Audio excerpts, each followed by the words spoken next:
Well, it's good morning or good afternoon, everybody.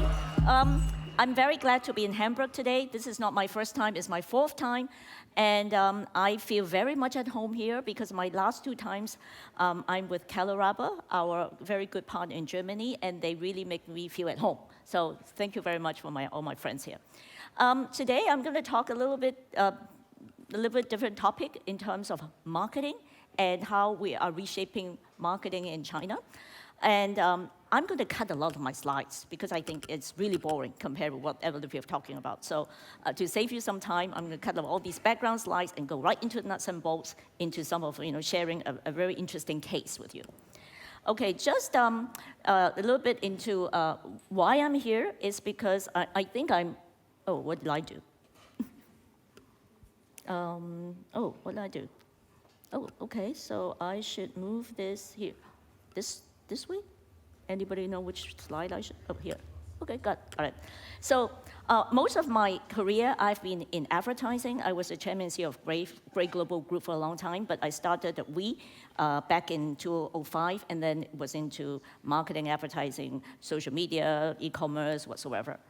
And most of my career, I started in advertising. I started in China when China first opened up its doors back in 1989. And I remember in those days, what I was doing mostly was telling them what I learned from the West in terms of branding, brand management. So I worked on Wrigley Chewing Gum, Procter & Gamble, and all these brands, bring the best of Western management, brand management expertise to China. So it was a lot of learning. But what's happening in the last 10 years, things have changed a little bit. With internet, with digital, China now is actually becoming quite advanced in terms of particularly the application of digital in marketing. So I'm going to share some of this with you today. So this, on the left is, our company just had an event there, and this is a hotel under a mine. Okay, so it took them 12 years to build this, but what was interesting is this hotel, everything is voice activated. You close your curtain, you tell them to turn the light, everything is voice activated, except that you've got to speak Mandarin. It doesn't work in English. And then on the right hand, if you go to a lot of hotels nowadays, and I said, can you bring me to tell me where the Japanese restaurant is? The robot will bring you there. So this has happened very quickly. And then, there's a lot of bicycles. Now it's all bike sharing. There's all these traditional stores, and now a lot of the, like Amazon Go, a lot of the internet stores. And now if you see, people don't really go to eat anymore. They all have food delivery, and this is really, really common. So what is happening is, as a lot of people are talking about today, technology is changing everything. So people are very social. It's all about content. And if you don't have WeChat Pay and you go to China, you're out of luck because they don't accept cash anymore. A lot of places like taxi, they don't take any more cash. So I'm going to skip all that because you can start in WeChat Social. Basically, the point is that China versus Germany is very much social and very much mobile-driven, particularly in terms of mobile payment. And by far the #1 country in terms of e-commerce. Now, why is so? Why are people social and why so much into e-commerce? It's because the big companies like Tencent, Alibaba, and Google, they're doing everything. They have provided a complete ecosystem. So if you're the little manufacturer, the brand, you don't have to do anything. You don't have to know any technology. If you know how to use the ecosystem, you just need to know how to sell. And that has become very convenient. So for example, Tencent basically do everything. They cover every part of your life. So you not need to know at what touch points to reach them, and then you'll be able to do it. And behind it, of course, they're collecting all your data. I know that Germany is very afraid of this, but in China, people are very willing to give away their data for convenience. So this is not really an issue. That's why the use of data in marketing and retargeting is not an issue at all. We all heard about the Double 11, which is the biggest shopping festival now in the world. And actually behind it, why is it so successful? It's because they're getting little entrepreneurs, getting all these little mom and pop stores to join in the game. Because again, you don't have to do anything. They provide logistics, they have the, you just put your merchandise there, And so behind is the whole thing that works very smoothly. So it's a very sophisticated ecosystem with payment, et cetera. The other thing is that, China is known to be what? Copycats, right? But it seems that right now, a lot of the digital technology, particularly in social, is being copied. So here's an example of a research that was done in terms of, these super apps like WeChat is now being copied by Facebook, by Line. Particularly social commerce, using a lot of live streaming. We're talking about live streaming, and that's really popular. And also a lot of short videos. So what's happening in China? We don't talk about O to O anymore, online to offline. We talk about OMO. It's really the two very well merged together now because of very advanced technology. So it's merging all your supply chain, merging not only the brands and the products, but merging all the data and making it very ubiquitous. So a good example, I don't know how many of you have been to China, went to this Heima stores. This is more sophisticated than Amazon Go. It is from Alibaba, who is on e-commerce, and now they're building a lot of supermarkets. So the supermarkets, you just go in, and already they know you because you have your WeChat identity, so you can just scan anything you want. And then up there, you see those little things out there. If you scan it, they will be at the counter waiting for you. And if you don't like to take it, it will be delivered to you. There are people in their motorcycles within 30 minutes.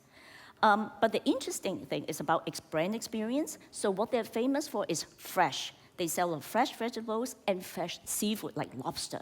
You can pick your own lobster, pick your own crab, and weigh it. So it's very real. And most people today don't know how to cook, right? So you can get it cooked right next, little counters there. So you can eat while you shop. So this is what they're doing, is whole combination, what I call O2O. And even the most traditional, you've been to hot pot restaurants, where you put the food in the soup. So this hot pot restaurant is all very famous for the service. In the past, you have to wait an hour, 2 hours. And while you're waiting, you know what they do for you? They give you free peanuts, free food, they paint your fingernails, and you just wait. But now, instead of doing that, they now have robotics. So at the back, the kitchen is all robots. If you order something, they will prepare your food and have the robot delivered to you. And while you're waiting, before in the old waiting room, is now they have a big TV screen like this. You can play games with each other, even with people you don't know. So it's very interactive. And then the environment changes, because it's all digital. But one thing they haven't done, cannot replace robot, is they put still a lot of front-end staff to make sure that the surface. So what it's really doing is the back-end kitchen, where you're afraid of food safety, they put the robots there. So I think this is a very good example. So if all this is happening, we're the ad agency, we're not running hot pot shops and doing all that. So how is this changing our lives? What are we doing about it? So we work on Lufthansa, and what you need to do is, although there's a global campaign, if you're in China, you've got to understand the digital landscape and be able to talk to them in the new media. Otherwise, nobody will hear your story. So we have to talk about these life-changing cases in stories.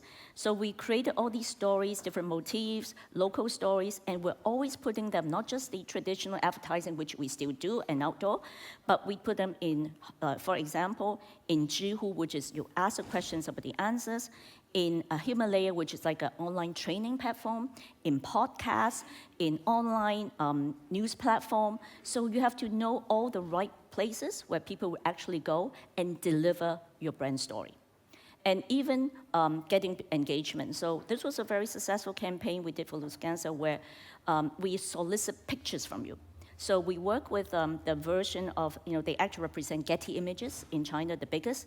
So they have a lot of photographers or amateur photographers, and we have them gather all the pictures of travel that's changing their lives. So this is an example of one of those award-winning examples.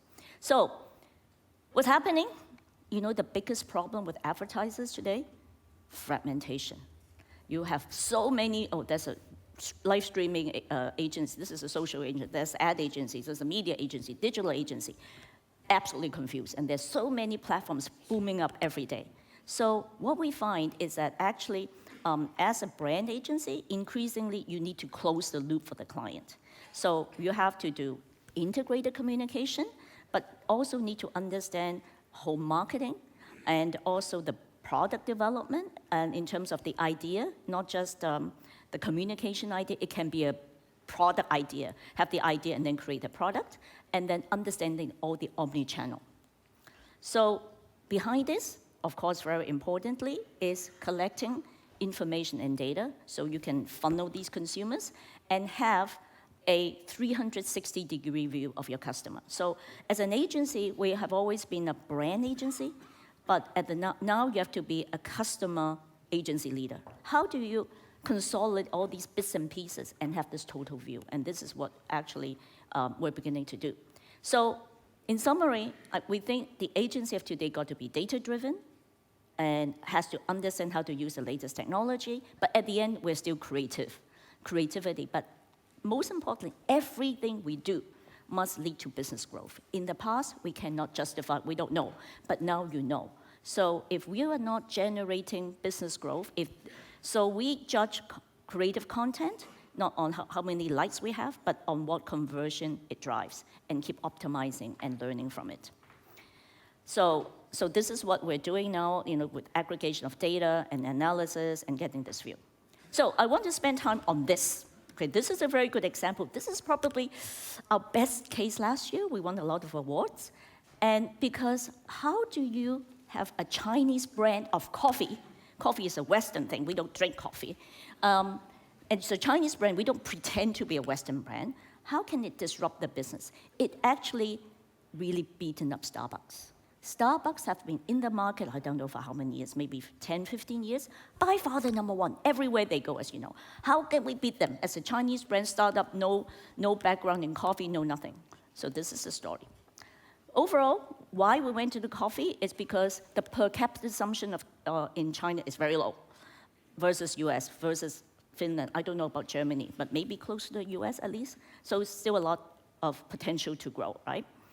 But the reason why it is not growing so much is because people's habits are changing. So now instead of, shopping habits, you don't go to the department store anymore. You don't go to the shopping center. You just go around, about two kilometers around you. So people are very decentralized, and everything can be delivered to you. So and they want it now. So what we need to do is think of, we're not doing product marketing, we're not really selling coffee, we're doing user marketing. Now, what do I mean by that? First of all, we identify who we can really reach. Still, coffee is a very Western thing, so we're just going after the white-collar young generation. We're very clear about, very hard to change, the old people who are still drinking a lot of tea. But they have decentralized living, they just like to go within the proximity, and they want everything now. So what we're saying is that, okay, so how are we going to beat Starbucks? One, you must have a better product. So we take our coffee beans are 20% more expensive. We go to the same supplier. We have the WEC coffee, the famous coffee makers do our formula. So our quality is better, or at least on par. But the thing is affordable. A cup of Starbucks in China costs about 4.80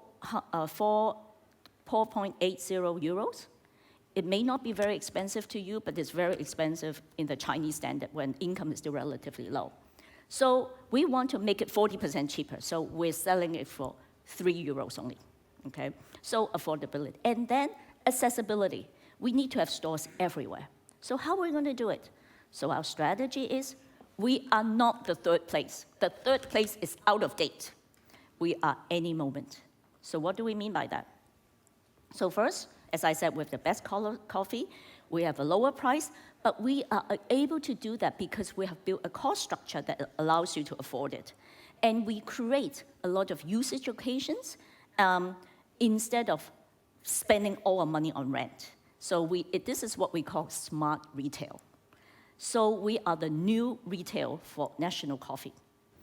So in other words, what we do is, first of all, the difference from Starbucks is we don't have a lot of big flagship stores. We only have one per city, so we don't pay a lot of rent. Most of them is relaxed stores, maybe about 4 or 5 tables, and even counters. So we can set up counters everywhere in all the offices. We encourage you to pick up and go. Secondly, even if you go to our store, you cannot pay cash. You have to download the app. So you have to download on your mobile phone, you have to order through the app.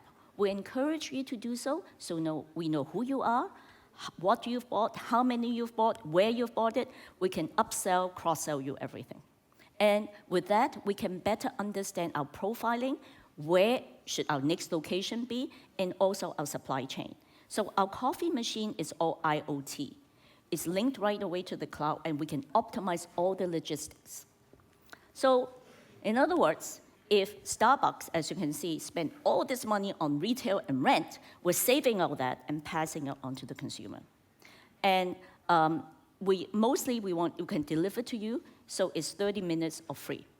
Because of this disruption, Starbucks is copying us now. So they are also delivering coffee. But with every cup of coffee they deliver, they will lose money because they don't have the affordability and the margin to deliver.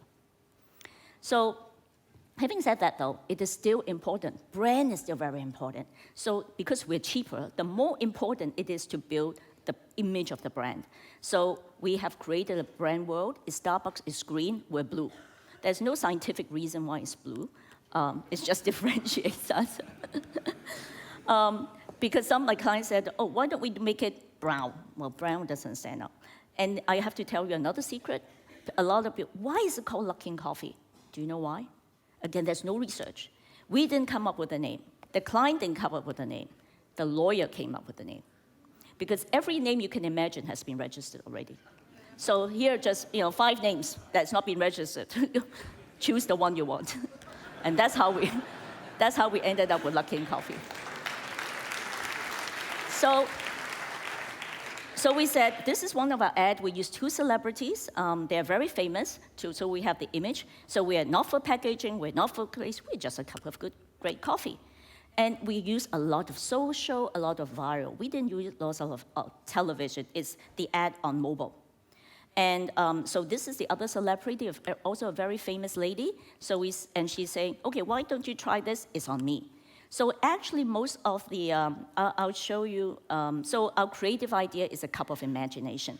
We are targeting your mobile. So we go to your WeChat, we know where you are, what time it is, with different scenarios. So now you're in a conference, we say, oh, you want a cup of coffee? You want to keep yourself awake? Then we deliver, just order through the app.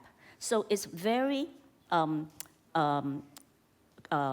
really tied to the occasion and the situation. Because as I said, coffee is still very new. This is the ad. Oops, can we have some sound?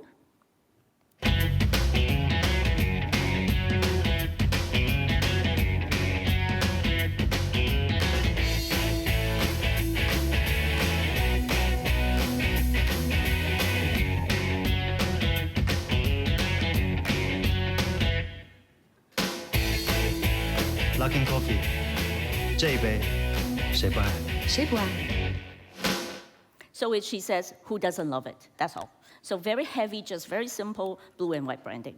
And most of the marketing dollars is spent in social commerce. And what I mean by that is that how we get you is we want you to try it. But the best way is to send out coupons. But if you have coupons, you would throw it out and nobody use it. And we know that the best way is people don't listen to brands anymore. They listen to their friends. So if you download our app, you get a free cup of coffee. But more importantly, we give you a coupon to give to your friends. And if your friends download, they get a free coffee, and you get one too. So the more friends you recommend, the more coffee you have. So we use this viral to, we're just giving out free coffee to attract a lot of people. And then, you have to scan the QR code, et cetera, so it's triggering it. Now, you want to be seen as a popular brand, but we don't have that much money. So everywhere we go, we use WeChat to target you, social. And then we only advertise in elevators because there are these elevator advertising. So you see them all the time because you tend to go to work there all the time, you go home there. So you see it all the time to think it is very popular. So as we expanded our coverage. And we use a lot of mobile advertising like that. So results, in 12 months, we were in 22 cities. And then we have 12 million users, 60 million orders, and we have sold 90 million cups. So we started in January of 2018. And we, by far, become number 2 by end of the year last year. And within 7 months, which is in May this year, they went IPO on the NASDAQ. So the story is actually, so anybody who wants to catch up, we can always, here's my contact. I think the story is this. You cannot fight a leader by copying what they do. What you got to do is understand what your own core competence is and do it in a different way and disrupt them. The reason why Luckin Coffee is able to do that is, you know what their background is? Their background is car rental. So they are like Uber, So you have to download the app, you're at the airport, they find you the driver near you and deliver, the driver come to you. They're just using the same thing for coffee.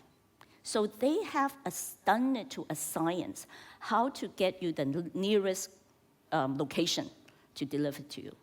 And so they use their core competence very smartly. They use internet thinking, because this is what the new consumers are doing. And they were able to use all that data to better plan and better optimize. Whereas Starbucks still have a lot of old stores and the old way of doing things. And only by disrupting what the big boys do, because they can't do it the new way, only by understanding what your own core competence is, then we can have a way to succeed. So this is, I think, a very interesting story. So I hope to see you all again. And I will be around this afternoon in the deep dive. So have a good afternoon. Thank you.